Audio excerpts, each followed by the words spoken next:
ఓ దేవా, దయచేసి ఇంటర్మీడియట్ పరీక్షలలో మంచి మార్కులతో ఉత్తీర్ణులయ్యేలా సహాయం చేయండి. మమ్మల్నందర్నీ ఆశీర్వదించండి.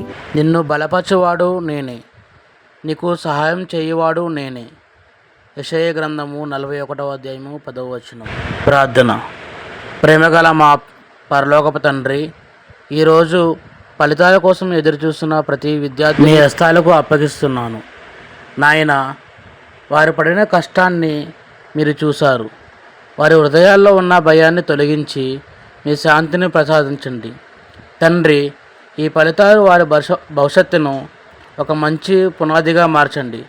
ఒకవేళ ఎవరైనా ఆశించిన ఫలితం రాకపోయినా వారు కృంగిపోకుండా మీరు వారి కోసం అంతకంటే గొప్ప ద్వారాన్ని తెరుస్తారని నమ్మే ధైర్యాన్ని ఇవ్వండి. తల్లిదండ్రులకు కూడా ఓర్పును, తమ పిల్లలను ప్రేమతో ఆదరించే మనసును దయచేయండి. మీ చిత్తం మా అందరిలో జీవితాలు నెరవేరాలని యేసు నామములో అడుగుతున్నాము తండ్రి. ఆమేన్.